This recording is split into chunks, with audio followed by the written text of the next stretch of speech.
Not every aircraft carries passengers. Above the vast stretches of the Sahel, some planes leave no boarding passes behind. No departure boards announce them. No travelers look out of their windows. And yet, these flights may shape more political outcomes than any commercial route ever could. They move quietly, high above the ground, gathering images, signals, patterns. From the surface, they are almost invisible, but their presence is felt. In decisions taken behind closed doors, in negotiations framed as security, and intentions that never quite make the headlines. This is the hidden reality of modern aviation in the Sahel. Here, surveillance from the sky has become more than a military tool.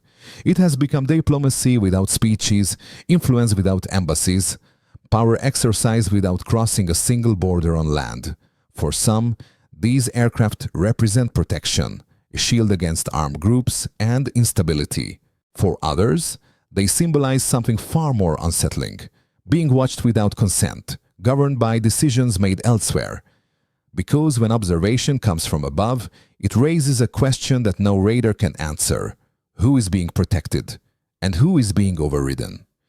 In a region where sovereignty has long been tested on the ground, the struggle has now moved upward into airspace few can see, but everyone must live under. Stay with us, because not every flight is meant to be seen. They do not appear on airport screens. They do not announce delays, and no one queues to board them. These are the aircraft that fly without passengers, surveillance planes, intelligence platforms, unmanned systems, moving quietly across the skies of the Sahel. To the untrained eye, they are just distant shapes, faint sounds dissolving into heat and dust. But in reality, they are among the most consequential actors in the region's security landscape. Because what they carry is not people or cargo. It is information, images, signals, movement patterns, fragments of life assembled into strategic picture.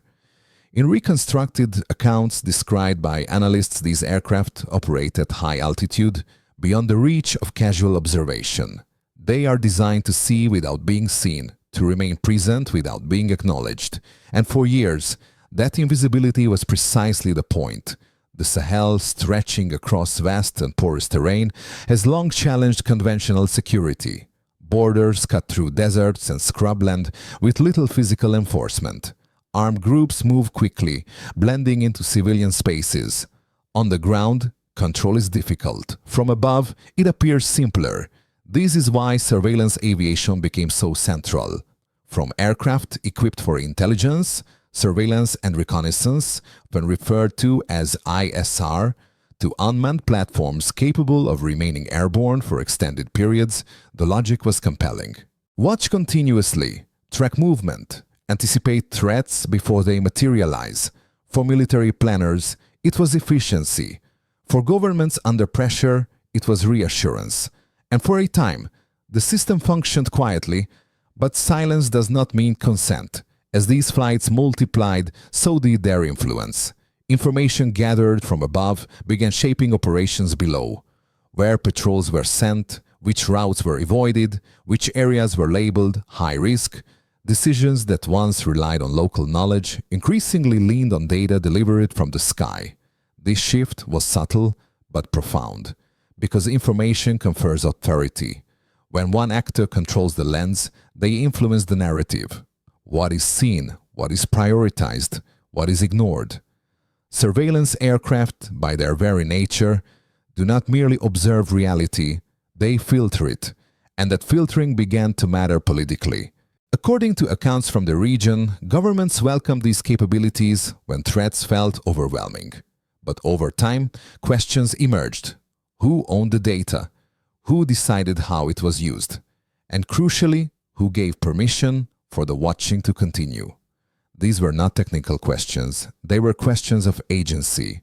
The aircraft themselves did not change, their missions did. What began as counter-terrorism support gradually took on diplomatic weight.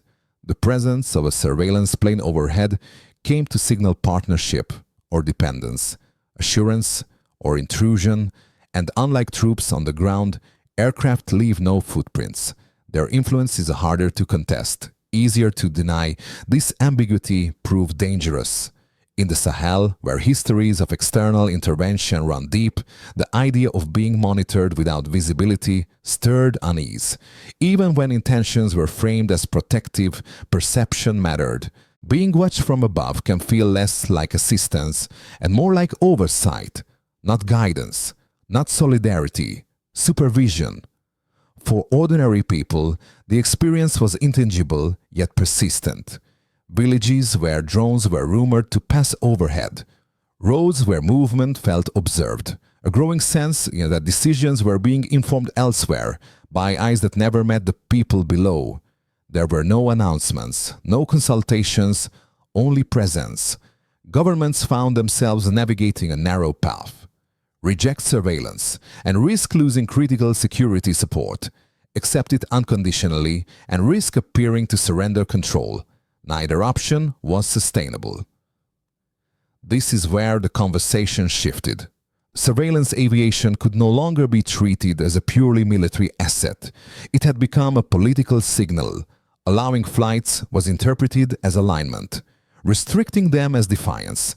Every overflight carried meaning beyond its mission. Observers noted that even routine operations began to draw scrutiny. Deviations were questioned, permissions revisited. The sky, once taken for granted, was being renegotiated, and with that renegotiation came friction. Because surveillance is not neutral, it never has been. To observe is to prioritize. To prioritize is to influence. And to influence without consent is to invite resistance. The aircraft still flew. The data still flowed. But the context had changed. What had once been invisible was now noticed. What had once been technical was now political. The skies over the Sahel were no longer just a platform for watching. They had become a space of contestation, a place where security, sovereignty, and diplomacy collided, quietly, persistently, and with growing consequence. These planes did not carry passengers, but they carried weight. And as their presence became harder to ignore, a deeper question emerged beneath their wings. If watching from above shapes decisions on the ground, who should be allowed to do the watching in the first place? Because the moment surveillance becomes influence, the sky stops being neutral. The turning point did not come with an explosion. It came with a recalculation. At some moment, different in each capital, but unmistakable in effect, governments across the Sahel began to reassess what those flights above them truly meant. Surveillance was no longer judged only by what it prevented, but by what it implied. Because presence is never passive. When an aircraft circles overhead day after day, it sends a signal, not only to armed groups on the ground, but to governments, neighbors, and partners watching closely. It says, someone is invested here. Someone is involved. Someone is paying attention. And attention, in geopolitics, is currency. What had once been framed as technical cooperation started to resemble leverage. Surveillance flights became part of quiet bargaining, offered, withdrawn, or conditioned in exchange for alignment, access, or concessions. No treaties were signed in the air, no speeches were made, but understandings formed nonetheless. This was diplomacy without handshakes. In reconstructed accounts described by observers, some governments welcomed the visibility. They saw it as a reassurance, proof that they were not facing insecurity alone. Others grew wary. Support that arrived from above, without clear limits, began to feel less like partnership and more like oversight. The same aircraft carried different meanings depending on who looked up. For external partners, surveillance offered influence without occupation, no bases to defend, no troops to deploy publicly, just information, shared selectively, shaping decisions quietly. It was efficient, it was flexible, and it was deniable. 4 states below, the calculation was harder. Accept the flights and gain intelligence that could save lives. Question them and risk being seen as uncooperative. Restrict them and signal defiance, intentional or not. None of these choices were neutral. As tensions rose, airspace permissions became bargaining chips, flight clearances were delayed, conditions were attached, overflight rules tightened. Each adjustment carried diplomatic weight far beyond aviation procedure.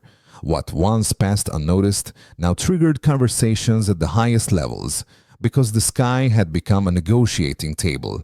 Security officials spoke of necessity. They pointed to threats that moved faster than ground forces could respond. They argued that without eyes in the sky, blind spots would widen and violence would follow. They were not wrong. But others countered with a different concern, that reliance on external surveillance risked hollowing out sovereignty. That decisions informed primarily by foreign lenses could drift away from local priorities. That safety achieved without consent came at a cost difficult to quantify. This was the heart of the conflict: protection versus permission, assistance versus autonomy. The contradiction played out not in public confrontations but in careful language. Statements emphasized coordination, partnership, shared objectives. Yet behind those words lay unresolved questions about control. Who decides when surveillance is enough? Who sets the limits? And who bears responsibility when intelligence gathered from above leads to consequences on the ground? These questions grew sharper as incidents accumulated. Flights questioned, drones scrutinized, permissions revoked or renegotiated. Each moment added friction to relationships already under strain. What made the situation more volatile was the silence surrounding it. Unlike troop deployments or aid packages, surveillance operations rarely invite debate. They operate in classified spaces, shielded from public scrutiny. That invisibility can be strategic, but it can also be corrosive, because when people feel watched without understanding why, trust erodes. In the Sahel, this erosion mattered deeply. Many societies there carry memories of decisions imposed from afar, borders drawn without consultation, policies enacted without representation.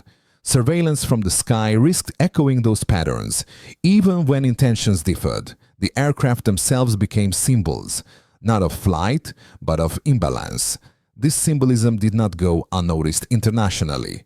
Diplomats began to factor airspace sensitivities into broader engagements. Security cooperation was no longer discussed without reference to sovereignty. Surveillance, once assumed, now required explanation. The sky was pushing politics back to the table, and in doing so, it revealed a paradox at the center of modern security. The more precise the tools become, the more delicate the relationships they affect. Information can empower, but it can also unsettle. As surveillance flights continued, their meaning shifted again. They were no longer just instruments of watching. They were messages. Each sortie communicated intent, commitment, and limits. Whether intended or not, the Sahel had become a place where aviation spoke louder than diplomacy. And as governments learned to read those signals, one truth became unavoidable. Surveillance could no longer be separated from politics. The act of watching had become an act of positioning. Not every aircraft carries passengers. Some carry expectations. Some carry pressure. And once aviation crosses that line, from security tool to diplomatic language, the consequences are no longer confined to the sky. They descend. Because when surveillance becomes negotiation, every flight is a statement. The effects were not immediate. They unfolded slowly, in attitudes, in trust, in the space between governments and the governed. On the ground, life continued much as before. Markets opened, roads filled with dust and traffic. Children walked to school beneath an open sky that looked unchanged. Yet above them, the sense of being observed began to alter how power was perceived. Surveillance does not need to be visible to be felt. In communities where aircraft were rumored to pass overhead, stories circulated quietly. People spoke of drones they could not see but believed were there, of phones that felt less private, of movements that seemed suddenly predictable to those with authority. Whether these beliefs were accurate mattered less than what they represented. A growing unease about who held knowledge and who did not.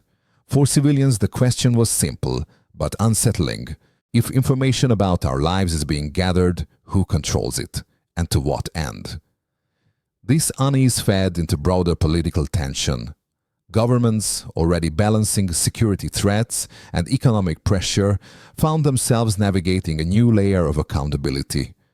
On one side stood external partners offering intelligence and support.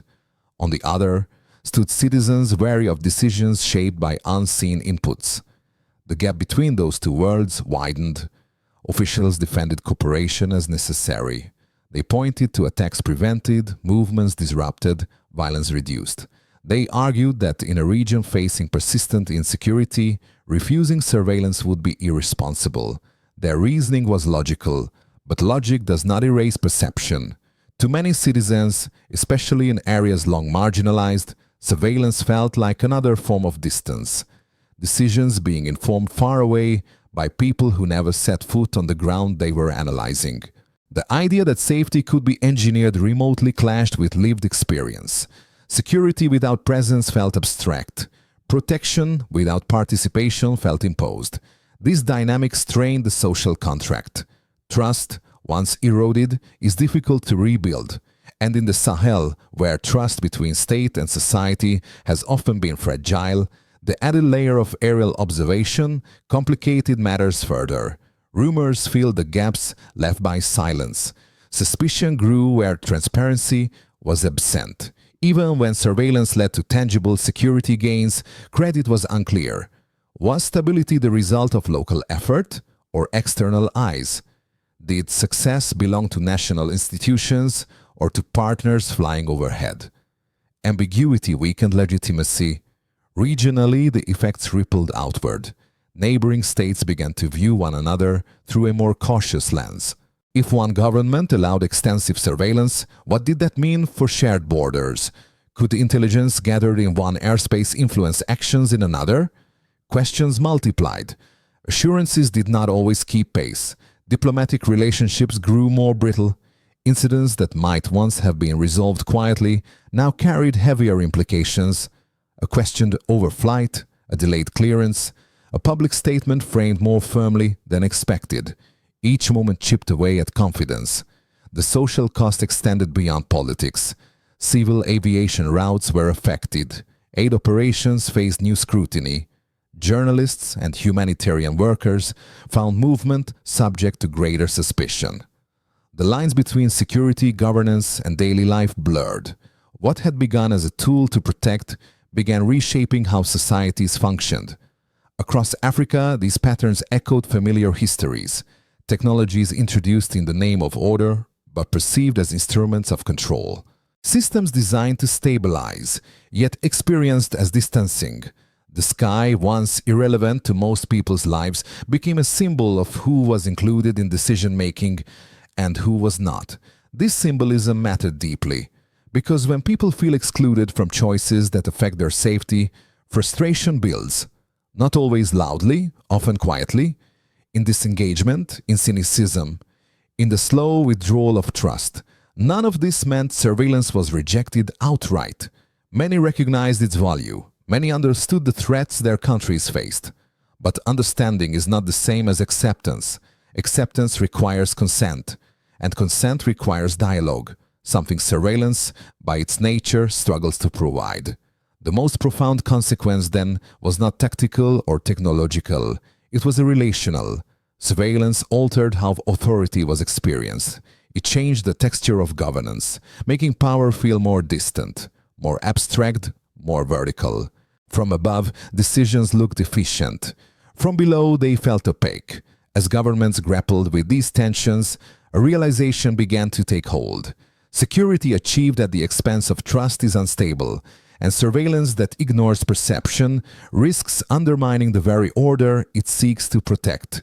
The sky could not remain a one-way mirror. If stability was to last, observation would need to be matched with accountability, intelligence with inclusion, watching with listening. Because without that balance, the cost of security would be paid not only in budgets or diplomacy, but in something far harder to measure: the quiet erosion of confidence between people and the states meant to serve them. And as that erosion continued, the skies above grew heavier with meaning. From outside the region, the response was carefully calibrated. Measured words, neutral tones, a studied absence of urgency. In foreign ministries and defense briefings, officials spoke of cooperation and stability, of shared security concerns, of technical arrangements that, on paper, appeared routine. But beneath that language, assumptions were being revised, because the sky over the Sahel was no longer taken for granted. For decades, surveillance aviation across this belt of Africa had been treated as a functional necessity, an extension of counter-terrorism partnerships and logistical planning. Aircraft flew, data flowed, permissions were assumed to be procedural. That assumption no longer held. International actors began to recognize that every flight now carried political meaning.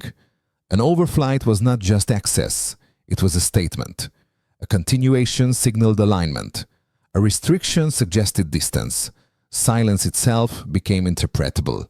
Diplomacy adjusted accordingly. Rather than public declarations, negotiations moved into quieter channels. Clearances were discussed alongside broader security cooperation. Intelligence sharing was framed as mutual rather than unilateral. The vocabulary shifted from entitlement to consent. This was not a retreat. It was a recalibration. For some partners, the change required patience. Systems built for speed had to accommodate sovereignty. For others, it demanded humility, an acknowledgement that technological capability does not override political legitimacy. Regional organizations watched closely. They emphasized coordination, legal frameworks, and the need for clarity in airspace governance. Their message was consistent. Surveillance cannot exist in a vacuum. It must sit within agreed rules, even when those rules complicate efficiency. The global aviation and security community took note. Airspace is connective tissue. What happens in one corridor affects many others. As sensitivities rose, planners factored new variables into routes and operations. Risk assessments expanded beyond weather and fuel to include perception and precedent. Meanwhile, the symbolic weight of surveillance grew. An aircraft's presence overhead began to represent more than intelligence gathering. It reflected whose priorities were being advanced, whose definitions of threat were being applied, whose future was being shaped quietly from above. This symbolism placed international actors in a delicate position. To insist too strongly on access risked appearing dismissive. To withdraw entirely risked abandoning commitments. The balance required finesse, and so diplomacy learned to fly differently. Engagement became more explicit. Agreements more clearly defined. Expectations more openly discussed. Not everywhere, not perfectly, but enough to signal a shift. The sky, it turned out, was teaching a lesson long overdue. Partnership cannot be assumed, it must be renewed. For countries beneath these flight paths, this recognition mattered. It suggested that sovereignty could be asserted without isolation, that boundaries in the air could coexist with cooperation on the ground. Yet the outcome remained uncertain. Because acknowledging sensitivity is not the same as resolving it. Surveillance still carried risk, misinterpretation still loomed, power imbalances did not disappear overnight, but the conversation had changed. What once happened above politics was now firmly within it. Aviation had become a forum where respect was negotiated, not presumed. And as international actors adjusted their approaches, one truth stood out clearly. The future of surveillance in this region would not be decided by capability alone. It would be decided by consent, because when watching requires permission, power learns to speak more carefully. The path ahead is not marked by runways. It is shaped by choices. For leaders across the region, the dilemma is stark but unavoidable. Surveillance from above can save lives. It can disrupt attacks, trace movements, and offer warnings where the ground provides none. To deny that reality would be dangerous, but so would ignoring its cost. Because security that arrives without ownership rarely lasts. When protection depends entirely on lenses held elsewhere, authority begins to thin. Not all at once, but gradually, quietly, until decisions feel borrowed rather than chosen. This is the crossroads. One option is continued dependence, accepting surveillance as an external service, efficient, powerful, and perpetually available. In the short term, this offers reassurance. In the long term, It risks substituting capacity with reliance. The other option is harder. It demands investment, training, infrastructure, regional coordination, the slow work of building systems that allow states to see for themselves and to decide when, how, and why observation takes place. This is not a call for isolation, it is a call for balance. Because sovereignty does not mean refusing cooperation, it means defining it, setting terms, establishing limits, choosing partners rather than inheriting them. At its core, the question is not whether surveillance should exist, it is who controls the lens. When data flows outward faster than accountability flows inward, power tilts. When intelligence shapes policy without public understanding, legitimacy weakens. And when the sky becomes a one-way channel, trust erodes. Yet there is another possibility. Surveillance can be reframed, not as oversight, but as partnership, not as watching over, but as working alongside. This requires transparency, shared ownership of information, clear agreements that respect airspace not only as a technical domain, but as an expression of a dignity. Such arrangements are complex. They demand patience from powerful actors and resolve from those asserting control. They require saying no at times, not to security, but to ambiguity. In the Africa of today, these decisions carry continental weight, because how one region defines its skies sets a precedent for others. If surveillance can be negotiated with respect here, it can be elsewhere. If sovereignty can coexist with cooperation, the model expands. The Sahel is often described through its challenges, yet in this moment it offers something else, a test of whether modern security can evolve beyond dominance and dependency. The answer will not come from aircraft alone. It will come from institutions willing to invest in their own vision, from leaders prepared to absorb short-term pressure for long-term agency, from societies insisting the safety should not require invisibility. The sky will remain crowded. Technology will advance. Surveillance will become more precise, more persistent, more tempting to outsource, but the choice will remain human: to be watched or to participate, to be protected or to decide, to accept the lens and or to hold it. Because when aviation becomes diplomacy, the most important negotiation is not about access. It is about ownership. And in the end, the future will belong not to those who fly highest, but to those who choose how their skies are seen. Not every aircraft carries passengers, but every one of them carries meaning. What we have traced through the skies of the Sahel is not simply a story of technology or security. It is a story about visibility, about who watches, who decides, and who is expected to accept those decisions without question. Surveillance aircraft do not drop bombs. They do not occupy streets. Yet their influence travels far beyond the clouds. They shape strategies. They tilt negotiations. They redraw the balance between protection and permission. And this is why the debate matters. Because when aviation becomes diplomacy, silence is no longer neutral. Flights that once passed unnoticed now speak volumes. They signal alignment or distance, trust or tension, partnership or unease. The sky itself becomes a language, one that must be read carefully. In the Sahel, this language has grown louder. A region long defined by insecurity is now asserting something more complex, that safety cannot come at the cost of authorship, that being protected should not require being invisible, that sovereignty does not end where the land meets the air. This is not an argument against cooperation, it is an argument for consent. Across Africa, the implications stretch far beyond one corridor of airspace. How surveillance is negotiated here will echo elsewhere, in how partnerships are structured, how data is shared, and how dignity is preserved in an age of constant observation. The choice is not between watching and blindness, it is between imposition and participation. If surveillance remains a one-way mirror, mistrust will deepen. But if it becomes a shared tool, governed by clarity, limits, and respect, it can serve security without hollowing out legitimacy. That path is slower, more demanding, less efficient on paper, but it is sustainable. Because the future of security will not be decided by altitude or endurance alone. It will be decided by whether power learns to listen as carefully as it observes, whether partnerships evolve beyond convenience, whether skies once used to project influence can instead become spaces of agreement. Not every flight is meant to be seen, but none of them are without consequence. And as the skies over Africa grow more crowded, one truth becomes unavoidable. The most important negotiations are no longer happening only in conference rooms. They are happening above us. If this story made you reflect on who holds the lens and who should, stay with us. The next chapter of these skies is still being written.